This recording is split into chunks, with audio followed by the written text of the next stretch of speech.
जंग अगर है तो जंग गन और गन के बीच में होनी चाहिए। हमें इन्वॉल्व मत कीजिए, हम भी अपनी लाइफ जीना चाहते हैं। ठीक है सर? ओके। वही यूएन 4 दिन पहले रिपोर्ट दे रही थी कि इंडिया इस कश्मीर में जो है ह्यूमन राइट्स वायलेशन हुई थी। सर आपकी इंडिया उसको रिजेक्ट की।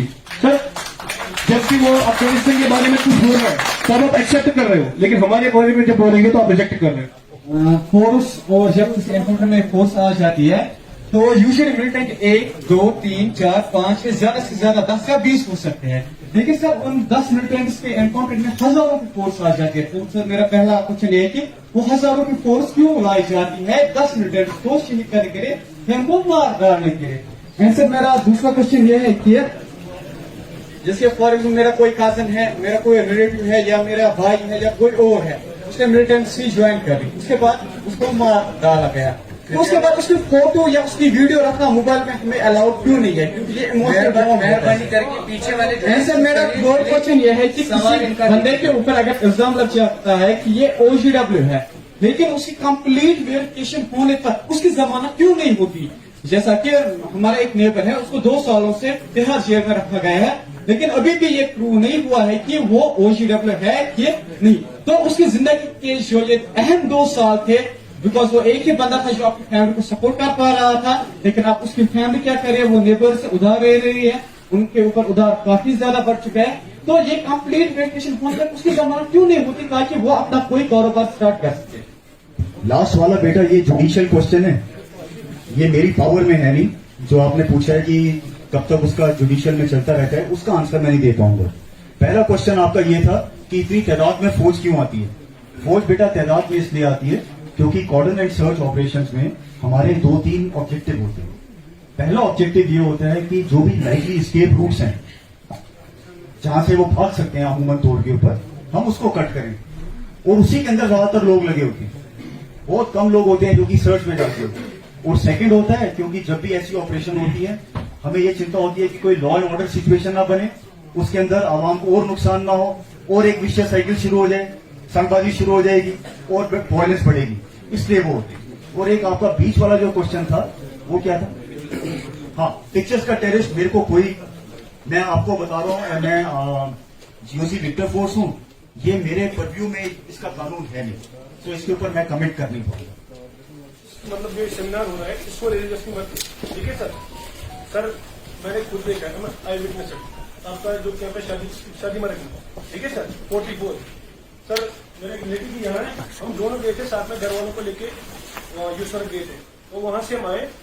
मेरी तीसरी गाड़ी थी, जो पहली गाड़ी थी उसमें 4 लड़के थे, वो चारों यंग थे। आर्मी ने रुकाया, कार चेक किए, और मैंने खुद देखा, अपनी आंखों से देखा वो उनको पीते। चलो ठीक है, मुझे नहीं पता क्यों पीता। उसके बाद दूसरी थी, वो सोमू थी सर, उसमें एक बंदा था, उसके लंबे बाल थे और इतनी दाढ़ी, ठीक है सर? सर उसने आर्मी ऑफिसर ने उसको नीचे उतारा, सर मैं खुद देख रहा हूँ रुक के। सर उसने बोला कार्ड देखा, तो बंदे ने ऐसे, मैं देखा खुद ऐसे वो कार्ड दिखा रहा था सर। सर उसके बाद उसने ऐसे मुक्का मारा उसके पेट पे, बोला बाल क्यों लंबे रखे? सर माशाल्लाह आपके ऑफिसर भी रखे बहुत अच्छे लग रहे, ठीक है सर? सर इसका मतलब नहीं सर, तो मुझे लग रहा है कि जो रिलीजियस बोलते हो ना सर, ये आपकी तरफ से हो रहा है, हमारी तरफ से नहीं हो रहा है। ठीक है, आपका पॉइंट ऑफ व्यू देखा, ताकत है सर। हाँ। मतलब हाँ, आपसे हमें इसीलिए डर लगता है क्योंकि आपके पास फोर्स है, ठीक है sir? Sir every coin has 2 sides. Sir आप उसी तरह सोचिए कि जब एक मिलिटेंट शाम को हमारे घर आएगा, दरवाजा नॉक करेगा, सर आप ये नहीं सोचिए कि मिलिटेंट के पास भी फोर्स है। बिल्कुल ठीक है बेटा, हम उसको जगह देते हैं ना उससे डर के। मैं समझ गया आपकी सर वही बात है ना। अगर आप ये सोच रहे हैं कि मेरे को ये समझ नहीं कि मोर देन 50% टाइम, आपका कहना शायद ये है कि वो जब पनाह मांगता है वो आपके फोर्स से पनाह मांग रहा है, यही कह रहे हैं आप? सर मेरा यही कहना है फोर्स की वजह से डर के आप उसको अंदर ले रहे हैं। सर आपने अभी कहा कि बेटा मैं समझ गया बात, मैं आपकी बात समझ गया। मैं ताकत जो है ताकत की वजह से खौफ होती है, ठीक है sir? Sir I agree. Sir आप वही सोचिए कि जब मिलिटेंट, आपने भी बोला ना कि मतलब पनाह देना, मैं पनाह देने की बात कर रहा हूँ कि वजह क्या होती है पनाह देने। समझ गया बात आपकी, मैं आपको दूसरे दिन जब आप आते हो सर 1 मिनट मुझे पूरी बात कवर करनी चाहिए। दूसरे दिन मॉर्निंग इवनिंग जब भी आते हो ड्यूरिंग नाइट, आप एक मकान को घेर लेते हो, ठीक है सर? सर सबसे पहली बात आपके दिमाग में यही होनी चाहिए कि अगर अवाम हमसे गन की वजह से डर रहा है तो हो सकता है यही अवाम मिलिटेंट को इसलिए पनाह दे रही है क्योंकि उसके पास ही बंदूक है।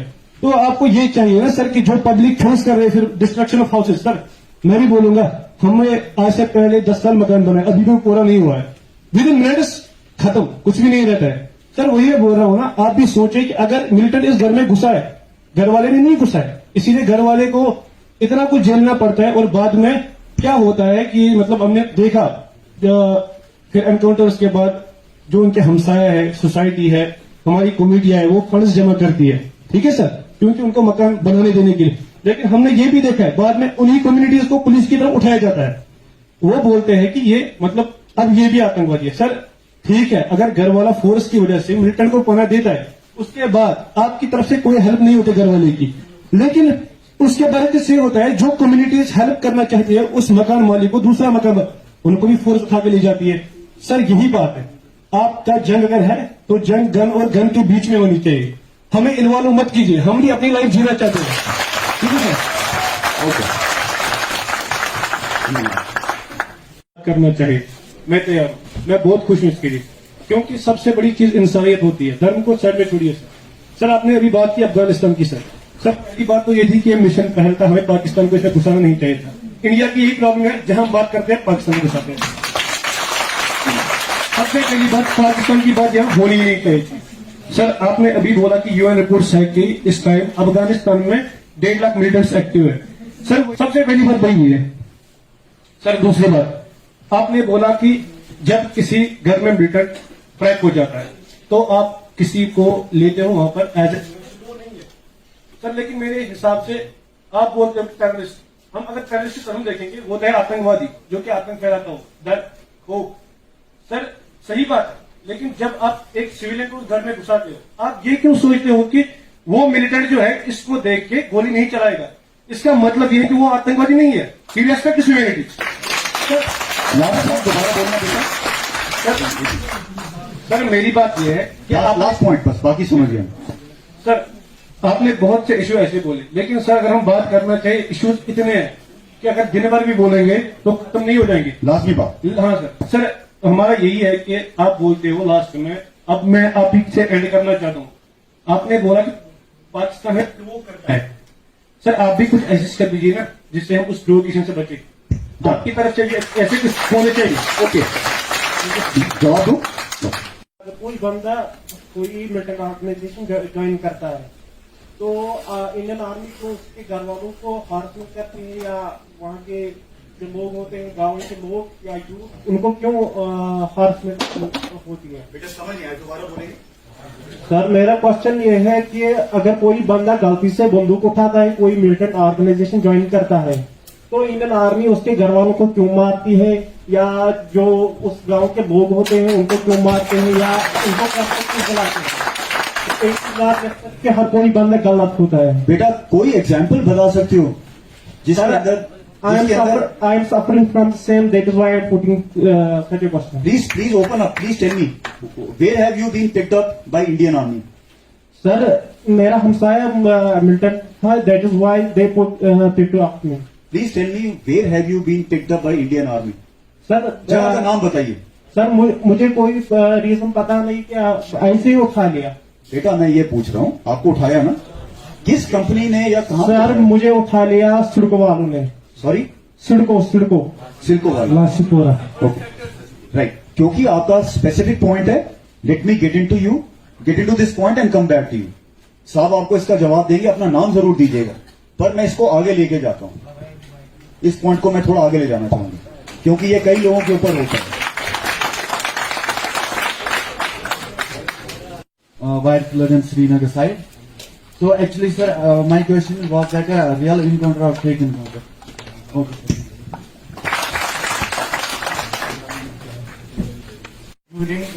लड़कों को ह्यूमन ट्रेडर बनाएगा ऑपरेटिंग के द्वारा।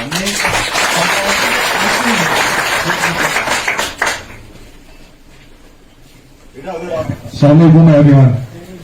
मेरे सर 2-3 क्वेश्चन है। पहला सिंपल सा क्वेश्चन, हम आप लोगों से डरते क्यों हैं?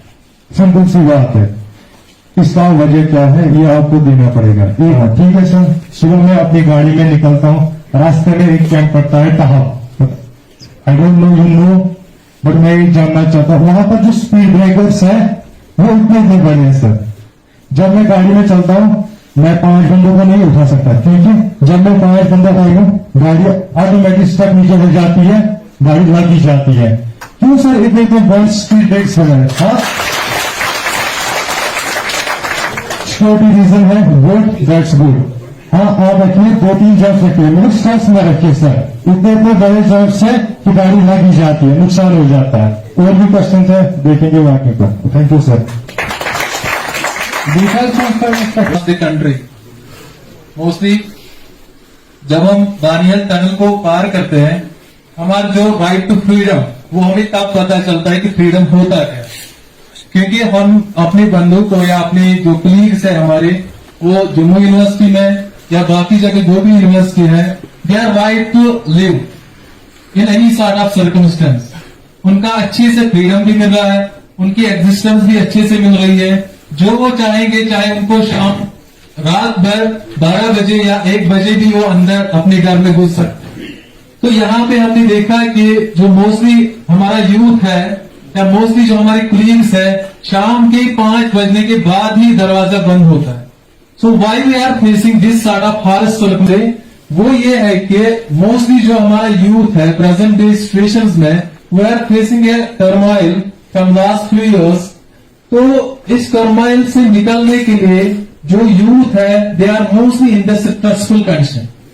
तो ये स्ट्रेस जो है mostly it has taken the left turn. We are facing nowadays heart attacks, हमें कार्डियक अरेस्ट हमें ज्यादा मिल रहे हैं, mostly that is in the local youth. आप अगर देखोगे हेल्थ डिपार्टमेंट की ओर, तो यूथ जो mostly facing this cardiac arrest. Some the reason is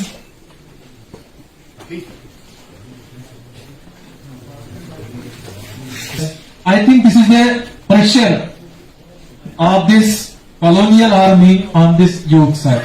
Sir, I want this answer of this question. Thank you. Thanks, sir.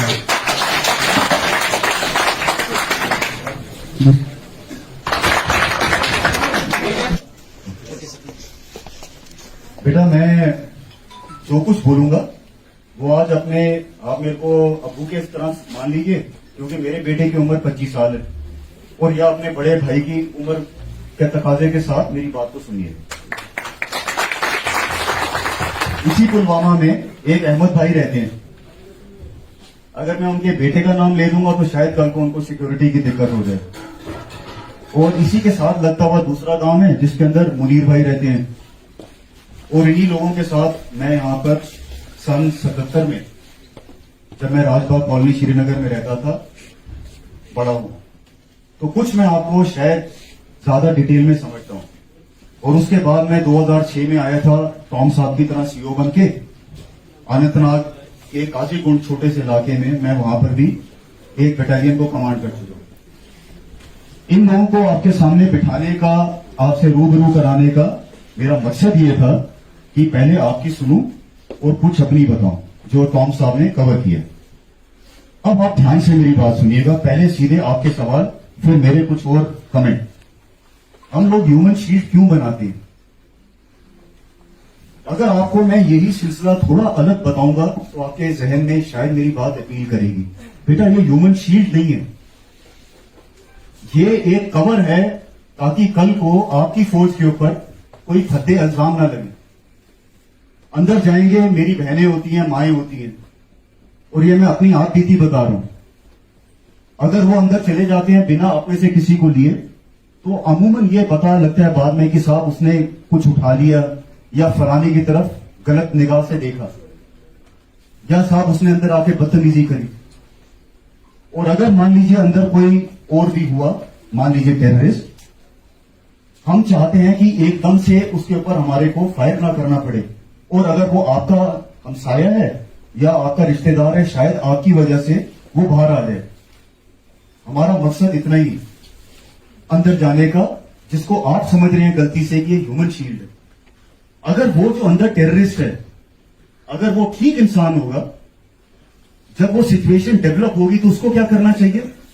उसको बाहर आ जाना चाहिए, ताकि किसी और का कोलैटरल डैमेज ना हो सके।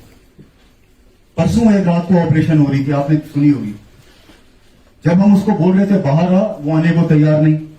हमने आप जैसे किसी को भेजा जिसको आप सोचते हैं ह्यूमन शील्ड, उसने उसको भी दबोच के बिठा दिया। अब फाइनल सिचुएशन क्या थी आपके फौजी भाइयों के आगे? 3 बहनें या मेरी बेटियां अंदर, एक आदमी और एक जो गया दोबारा बोलने के लिए वो भी अंदर। अगले 4 घंटे हम उसको बोलते रहे इनको भेज दें, इनको भेज दें। तो ये पहले सवाल का मेरा छोटा जवाब, इसको हम और भी आगे ले सकते हैं। एक सेकंड, मैं पहले कवर कर दूं फिर वापस आएंगे, मेरा टाइम नहीं है बेटा। ओके, सवाल ये है कि हम पुलिस का क्यों नहीं हेल्प ले सकते? पुलिस के ऊपर जो इल्जाम लगते हैं ऐसी ऑपरेशन में, उसका खामियाजा मैं अपने ऊपर नहीं लेना चाहता।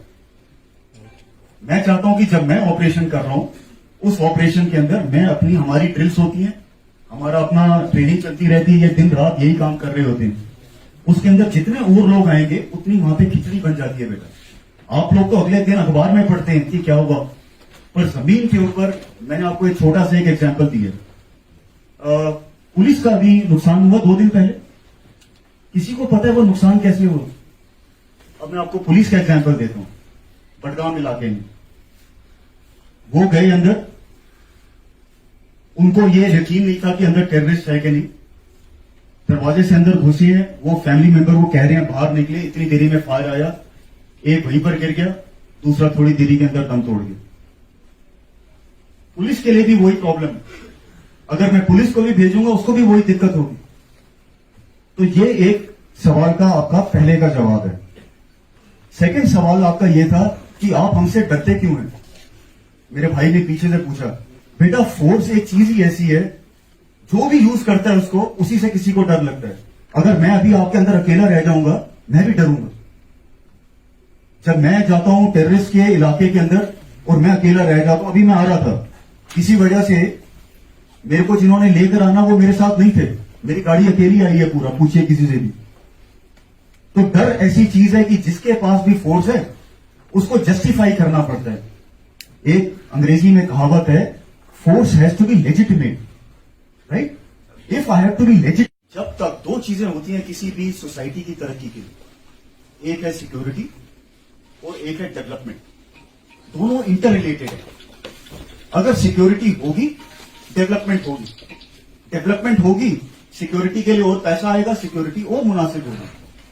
जब आप सब मेंटली सिक्योर हो जाएंगे, फ्री फील करेंगे, डेवलपमेंट शुरू होगी, आपकी प्रॉस्पेरिटी होगी, मुल्क तरक्की करेगा। वही हमारा रूट है। अगर हम किसी के बहकावे में आके अपने अंदर ही दरारें पैदा करनी शुरू कर देंगे और एक कंट्रोवर्सी और एक कॉन्स्पिरेसी थ्योरी में घूमते रहेंगे, तो हमारा ही नुकसान है और किसी का नहीं है।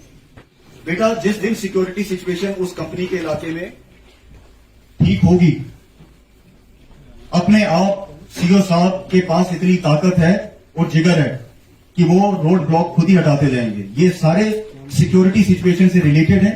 एकदम से कोई ग्रेनेड चला के चला जाता है, नुकसान होता है, आप लोग वहीं से निकल रहे होते हो। हमारा आइडिया क्या होता है बेटा, ये सोचो, ये शायद आपको पता नहीं होगा। क्यों कंपनी के आगे हम बैरियर लगाते हैं? हमें अपना इतना डर नहीं है, क्योंकि हमारे अंदर ड्रिल बिल्कुल काबू में, हमें पता है हमने क्या करना है। हमारा नुकसान कभी नहीं होगा ग्रेनेडबाजी में। नुकसान उसका होगा जो हमारे आगे से निकल रहा है, जिसकी गाड़ी के ऊपर कोलैटरल डैमेज होगा। इसलिए हम उसको पहले रोकते हैं, फिर हम क्लियर करते हैं बाकी लोगों को। अगर हम देख रहे होते हैं कि आसपास कोई ग्रेनेड वाले लोग तो नहीं है, आपका नुकसान बचाना है, इसलिए वहां पर हम लोग चेक पोस्ट बनाते हैं। आप लोग उल्टा सोचते हैं कि मैं अपनी सिक्योरिटी के लिए चेक पोस्ट कर रहा हूं। मेरे पास बड़ा हथियार और असला है। सीआरपीएफ को शायद जरूरत पड़ सकती होगी, मेरे लड़कों को जरूरत नहीं है। ये बहुत हाईली ट्रेन्ड है, इनको उल्टी प्रॉब्लम है, इनको रिस्ट्रेन करना पड़ रहा है।